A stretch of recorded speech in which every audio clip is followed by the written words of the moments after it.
Hi guys, and welcome back to another episode of Hot Air. Thank you once again for joining us. Thank you for the support that you gave last week's video, and also thank you for joining us this week. So this week we've got a little bit of a different one. We're not talking about a rifle as such, we're talking more about scopes, and we're going to look at some other different bits and pieces. First and foremost, thank you to Clive Jones for sending us these lovely cups. Hot Air mugs. Really impressed. Thanks, Clive. Thank you for that, mate. And secondly, part of today's show has been made possible by the guys over at Optics Warehouse Limited. So Sean and Lloyd, thank you very, very much for supporting the channel and helping us and sending us some bits to showcase to you guys. Really excited about that because it means that we're going to have hopefully an avenue into more future stuff, and hopefully they'll be able to share some more bits and pieces that they have access to. And then like the show used to do, guys, hopefully we can get things before the majority of people see it and before it becomes mainstream. That's what we primarily want to do. Like we did with the ISP last week, that was the first, no one else has had it. We want to do a similar thing with merch and accessories and other things all that go along with shooting. Yeah. So this has given us a channel to do, hasn't it? Yeah. Yeah, as you can see, the background's a little bit busy today. We have put a banner up in the shop, so we're just trying to find space for it. So it is there, that is for the range. So I apologise if the background looks a little bit busy. No, it doesn't. It's great, isn't it, guys? It looks really good. So yeah, it's good. It's really well. We're not going to keep going on about it, but if you need to know anything, it's on there. Yeah. Right, guys, so we're going to look, as we said, about scopes today. One being, or the main one being the Arken Zulus, which we've got and we're going to bring out in a minute. But also, as well as the Arken Zulus, they also do a range of your typical rifles, like your tubular rifle styles. It's the first one I've held and the first one that I've had in the shop, and I've got to say I'm really, really impressed with it. It's great, and we can't wait to get this out and test it. Yeah, fantastically well made, really well put together, fog proof, waterproof. The turrets have got a really positive click when you're doing your windage and your elevation and stuff. Really, really well made. Fantastic. We're not going to talk too much about this today because that's not what the video was about, but I just wanted to... Great scope though. I bought my Athlon Ares, I think it is. I bought that from Optics Warehouse. But you were saying how similar this feels, and that feels very, very similar, and that's really disappointing because mine was about £700 dearer. So, but how much of a positive or how much of a compliment is that to... It's good for them, but it's upsetting for me. They spent £1,000 on a scope and then find one a lot. The thing is with that as well though, guys, and this is one of the reasons why we've dealt with and reached out to Optics Warehouse and everything. I'll tell you something about what happened to me a couple of years ago when I first bought my Athlon scope. I got the scope in the box, brand new, all delivered, fantastic. Went out to the range as you do and went to set it up. Stuck the scope on, 0 day, got it all working, I was clicking away, fantastic, chuffed to bits with the scope, brilliant scope. And then the next minute the battery went, as it does because everyone forgets to put it away without turning off the infrared. So the battery went, so I went to take this cap off. Oh my god, I could not get this cap off, guys. I tried the elastic band trick and everything, I could not get this cap off, and I rung the Optics Warehouse and they said, look, just send it us. Just send it straight, but stick it in the post. We'll get it collected. Give it us, and we'll have a go in the shop or whatever we might be able to do. Next day they received it. They got onto it straight away. They tried themselves. They said the same as me that they didn't want to damage it. They just wanted to give it back to the manufacturer.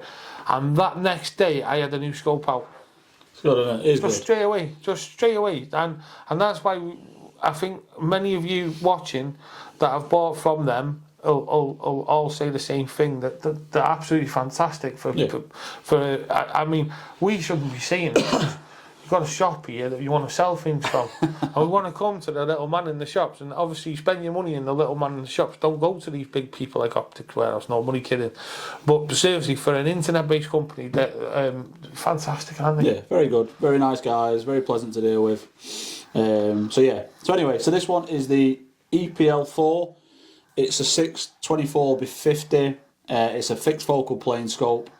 Fantastic, 30mm tube, and blown away by the quality of them. I literally pulled it out of the box and was like, I can't get over how nice of a scope that is for not a lot of money. I think these retail $399, $395. Quality against the price is just phenomenal. Yeah, and it's unreal, isn't it? Zero stop and everything. It's brilliant. Yeah, fantastic. Anyway, we're not going to talk about that one. But we will do a test with that. Yeah, in we're the going to do a video against that. Put it up against a hawk or something like that. Yeah, maybe against a side one. Put my athlon in there in the mix. Yeah, see which is the best one. That'd be interesting. No. Yeah, so the next one, guys, that we're going to pull out, it's phenomenal. That's all I'm going to say about it. It's a massive scope, by the way. It's huge. Don't tell her what I've done about this, will you? So this is the Arken Zulus. Now again, when this came into the shop today, it got delivered this morning, and I opened the box, and I was like, that can't be it, surely. I thought there'd been some kind of mistake in what they'd sent me, and I've gone through the manual, I've gone through all the bits and pieces. It's a good bit of kit. I've ordered one. So by the same token, I've put an order in for 3 of these. I've put a couple on back order, and I've sold 2 of them already. So Gareth's having one because he wants one, and another customer who came in today was asking about them, and I said, well, it's funny enough you said that, I've actually ordered a couple. And that's based purely on the fact that you're buying this scope for £599, and for £599, I would say this beats 90% of the scopes that are out there that are within the £500 to £1,000 price bracket, which is phenomenal. We were playing with that Hick mic on the other day, weren't we? What was that? Was that the Alpex? Alpex, wasn't it? Yeah. And you could see a little bit. Like, the comparison, you could see a little bit. You could see the graininess in. Yeah. Not too bad because it's a fantastic scope, that one as well. Really, really good. And my friends bought it, so I'm not going to say it's rubbish. It's really, really good. No, they're good scopes. They're fantastic scopes. But when you're moving this around, you don't get that digital pixelation. You don't get it in the daylight when you're moving it around, and then you get that little break in there on the Hick one. Yeah, it's got a little bit of grain behind it. And equally, so we've also had a couple of the Wraith 4Ks in the shop, and we've looked at them as well. Like over the time we've had them in, where we've got them in for customers and stuff. And the quality of this little thing beats the Wraiths as well. It's a phenomenal bit of kit. I'm absolutely blown away by them. I mean, I'd seen the videos on YouTube and I'd seen the reviews and stuff, and I was a little bit, I'm not sure how good this is going to be, or whether or not these are just people that have been asked to do like a positive review on them. But I can honestly say the quality of these scopes is unreal. I've stayed away from.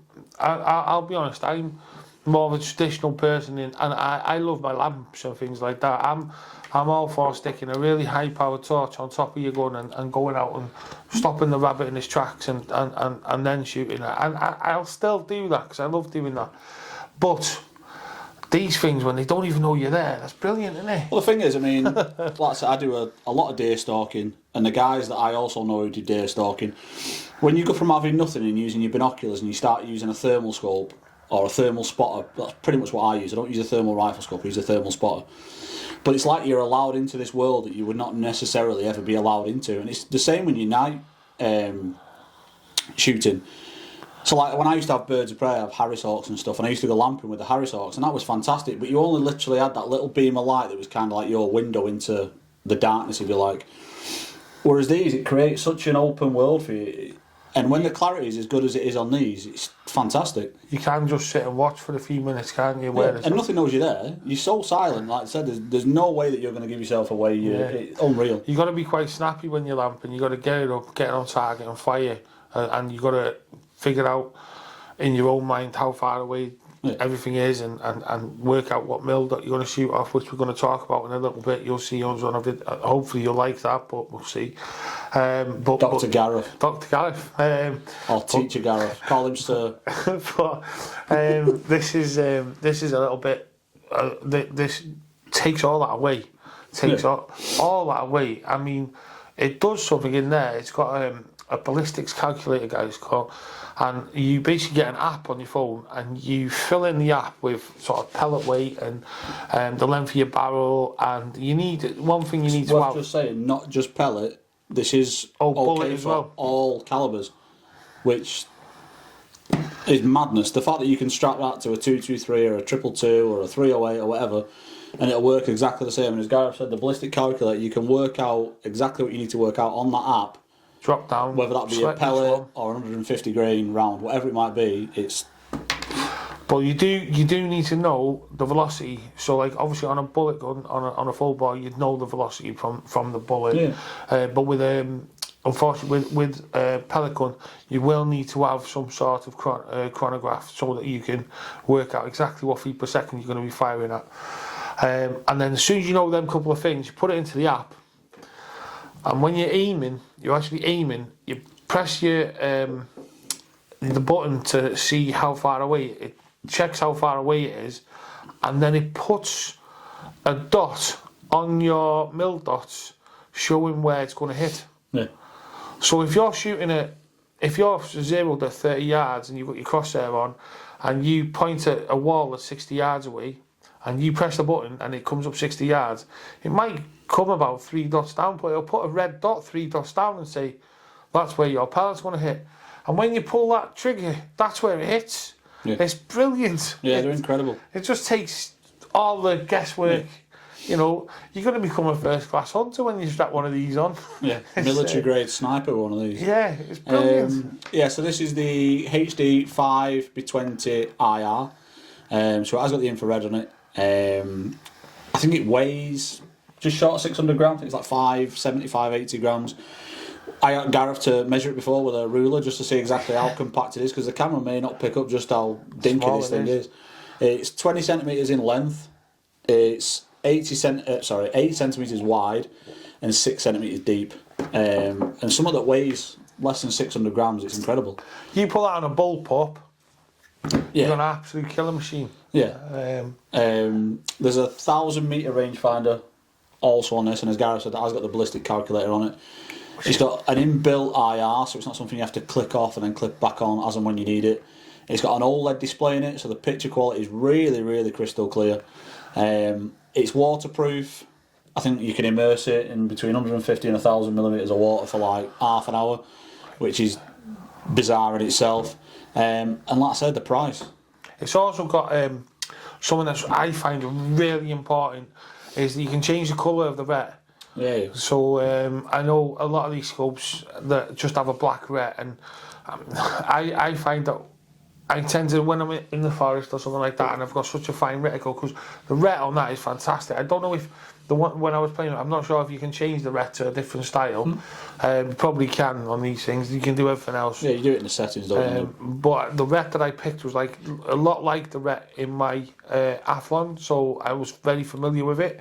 And one of the colours, I was flicking through the colours in the woods mode, and it went to yellow, and I could see everything in yellow. The ret was stood out so well in yellow against everything else in the woods. Fantastic, you see it straight away. And normally I go to red or green, obviously, because that's what we're always used to. And green gets a bit mixed up because you've got so many greens in the woods. Yeah. And red, depending on the time of day, you know, that can also get blended in a little bit. But when it was yellow, it was just, I bought one, so that I don't have to say any more, do I? So, and like I said, the price of it is incredible. I said at the start of the video, I think this would be, I'm going to say 95% of the scopes that are out there. I can't think of anything else that's as compact as this, comes with as many, I'm not going to say gizmos, but as many options as this has that some of the more expensive ones don't have, which is bizarre. Being a technician, I love my gizmos. The one thing for me that I like the most about this, and John, the guy that I've got permission to stalk at his land, the one thing that John hates more than anything when he buys a new scope, and he's got a few of them, the one thing that he hates more than anything is when you buy a scope and it doesn't come with an operator's manual. It's very frustrating when you have to download an app, or you can't get the app to download it, doesn't open it, doesn't do it. There's nothing better than having an actual physical brochure where you can look through the pages and see exactly what you've got and the blown up diagrams and stuff. Fantastic. It has got a little Picatinny weaver rail on the side for putting another attachment on if you felt you needed to. Yeah, you could put on a big infrared or whatever you want. But the fact that it's got an infrared built in. Yeah. It does come with rail accessories, so you get screws, stuff like that. It does have an eyepiece. I can't speak. An eyepiece protector. It comes with a USB cable and a proper manual, like a proper hard copy of a manual. The only negative, if it is a negative, I don't think it is as much for the price you're paying. It doesn't come with a battery, but I had a quick look before we come on, and for a battery that this needs, which is a 18650, you can get like a 3000 milliamp one for £8. Most of you guys will have them anyway. Yeah, you'll have spares, I'm sure. People that have vapes and all that, they all use similar ones. So. Yeah, but if you don't and you wanted a really, really good scope and to buy a really, really decent battery, you're not paying much more than £600, which I think is incredible. The cap as well, it keeps saying, you know what, it says V on it, and it reminds me so much of them expensive Vortex caps that you get for £20 each. Doesn't it? Upside down, it's an A. Sorry guys, but it looks like a V from this side. Anyway, the Doesn't cap, it's upside down, but yeah. the cap, it does look like the Vortex cap though, doesn't it? Yeah, very similar. The rounded and how hard it is. I've got them on mine. The deer caps, they're not your Butler Creeks, they're £20 a shot, and it's got them style, but it's even better, it's metal, isn't it? Or is it really hard plastic? No, I think it's plastic, isn't it? Hard, like polymer. ABS or something like that, yeah. So yes, what we will try and do, guys, is I don't think it'll be in this week's video because this only got delivered this morning, which is Thursday, and obviously we try and get the videos filmed, edited and out to you guys for Friday. But what I will do over the weekend, either myself or Gareth, will try and get this out before we return it to Optics Warehouse. We'll try and take it out on a rifle. If we return it. And we'll try... It will be returned Optics Warehouse, you have my word. What we will do is we'll try and attach it to a rifle and try and do a little bit of filming on it. There is a lot of films that have been shot with this. There are a lot of people that have done little bits and pieces with them. So if you want to check them out beforehand, that's absolutely fine. But we will try and do our own stuff shot with this scope. Gareth in the woods. That's a completely different website. I think we'll use my Ripley, I reckon. Yeah, so really, really worth checking them out. Fantastic value for money. I can't praise these enough. I was a little bit unsure, but like I said, when I opened it, I got it out of the box, had a play with it, phenomenal.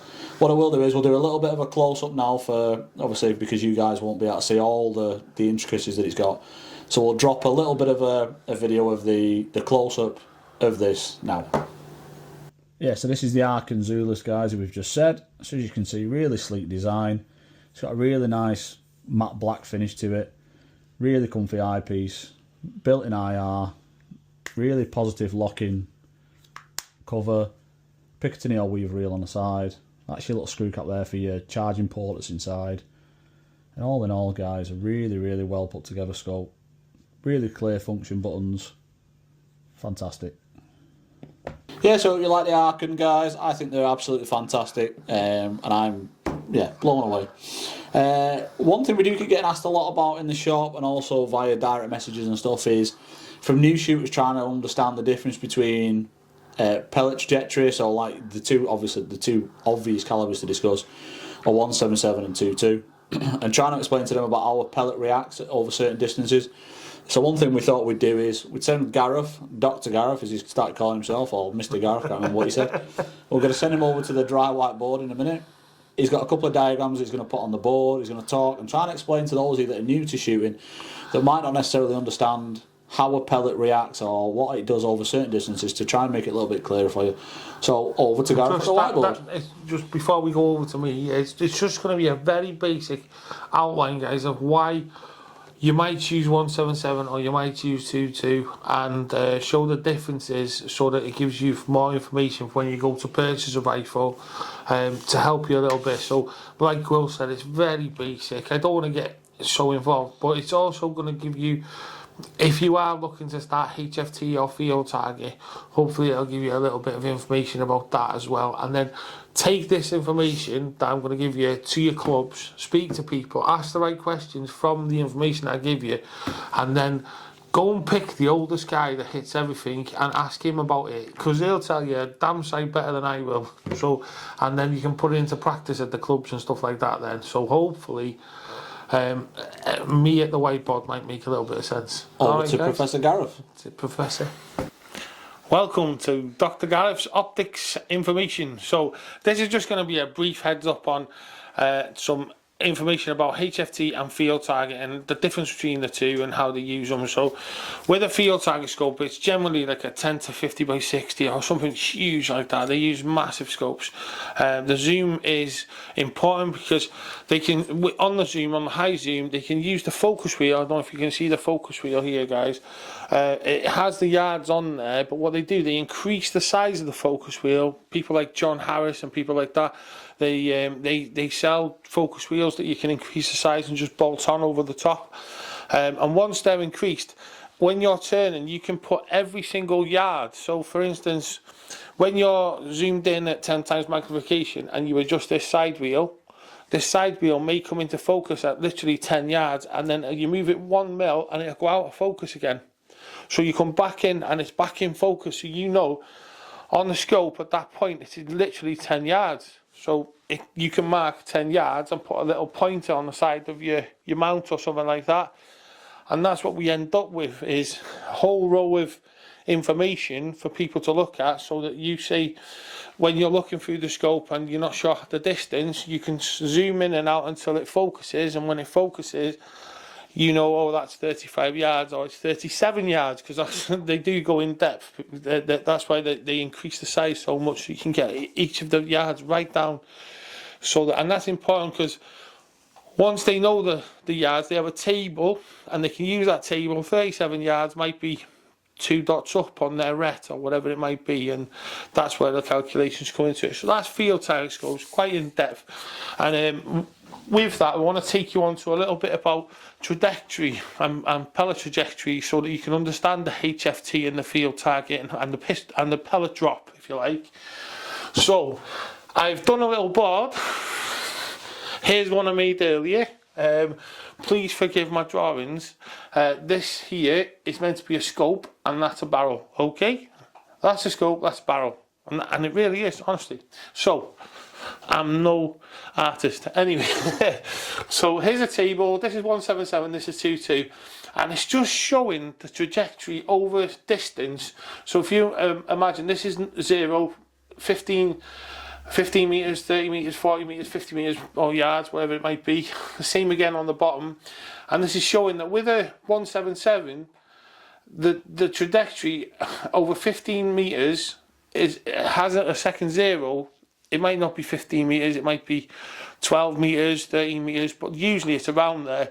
Has a second 0, and again at about 35, I know this one's done 40, but about 35 yards, there's normally a second, another 0 there. So it's primary and secondary zeros where it crosses the ideal line, if you like. So ideally, we all want our pellet to go out of the barrel and to the target, bang, in a straight line, but it doesn't. This is how it actually flies. So when you know that, and you know the trajectory, that's why when we aim at our targets, and we do a little bit on paper, when we're doing the HFT setups and field target, we can aim on paper and we can say at 15 yards, that might be our 00.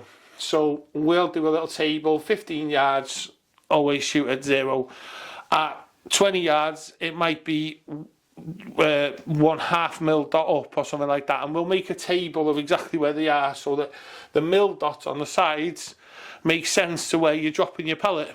Now once you've done them and worked out that table, the factor of what is best, 177 or 22, becomes irrelevant, because as long as you know the distance, you know where to place your pellet, you know where to look at your mil dot, and you can drop it straight in line.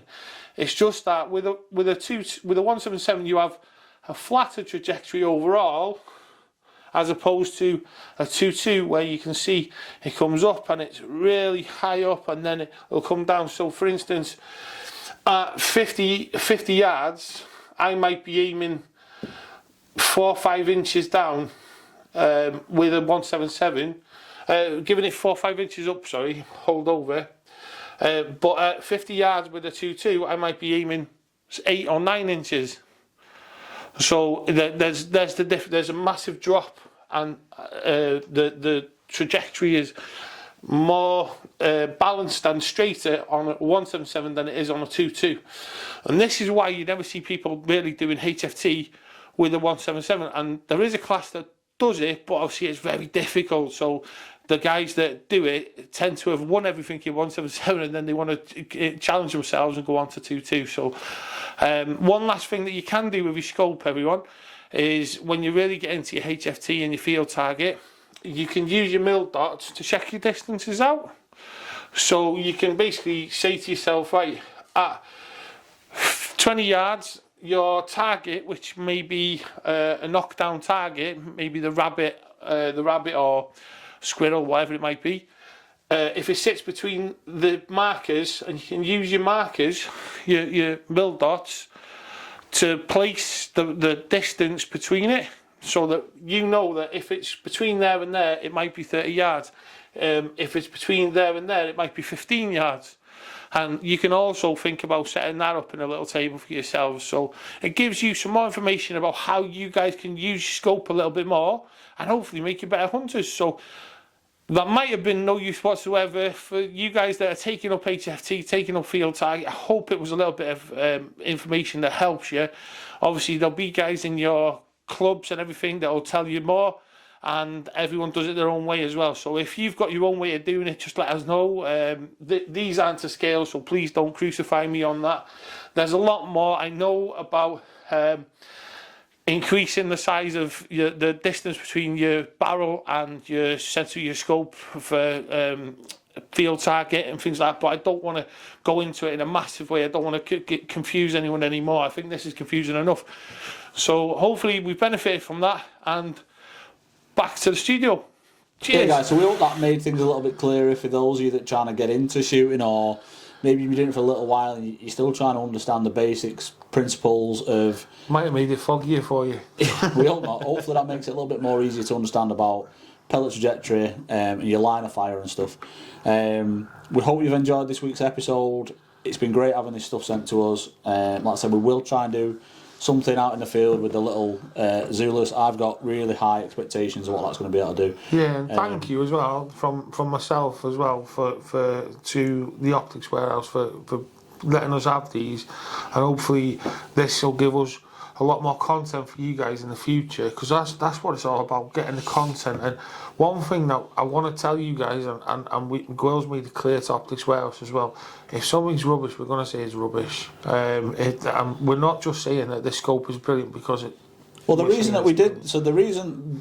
Gareth's right in what he's saying, but the main reason that I reached out to Optics Warehouse was for one very simple reason, and that is that I had a number of customers that kept coming in the shop saying, have you seen the Arken Zulus? Have you seen these scopes? And I was like, I haven't, if I'm being honest. I started watching the videos on YouTube, and like I say, I was a little bit sceptical at first, because there are reviewers out there that get paid, or they get sponsored, or they're called, I don't know, ambassadors of whatever range it might be, and you do start to think, maybe it's just a little bit of a gimmick. I can tell you now, these are not a gimmick. I can assure you, hand on heart, these are worth every penny.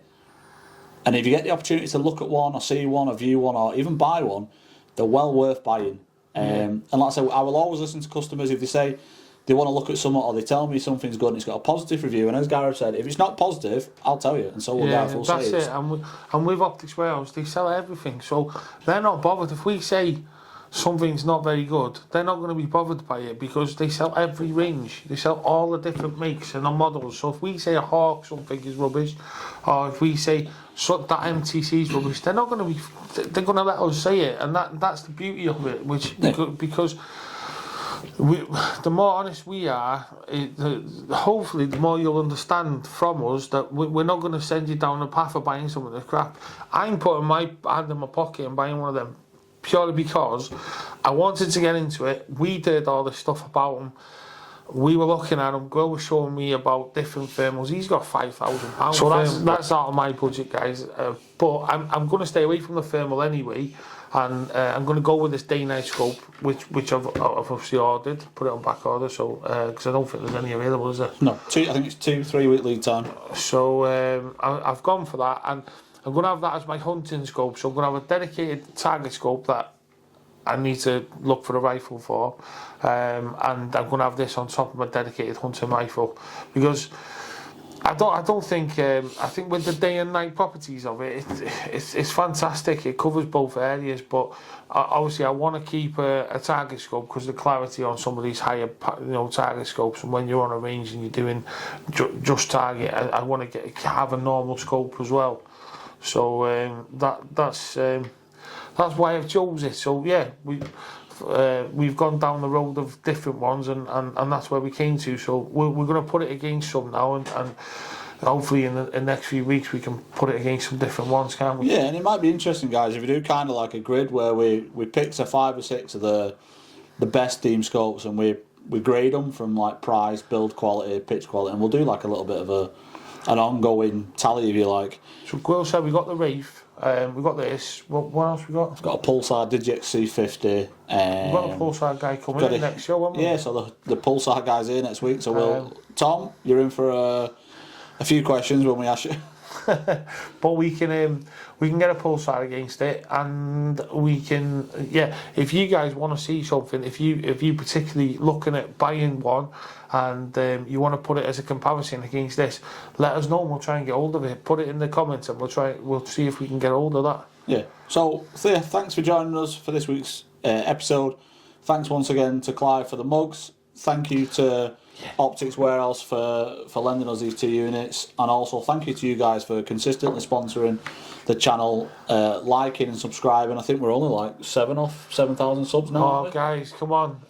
I think for 10,000 we've got to do something, haven't we? Should we get a present for 10,000? I was going to say Gareth will get naked, but we'll probably start losing subs after. Don't want to lose subs. No, we'll do like. Yeah, we'll do something. Is it a raffle? You have to do a raffle, don't you? You can't do a giveaway, can you? You don't want me to say bye to you guys this week, does he?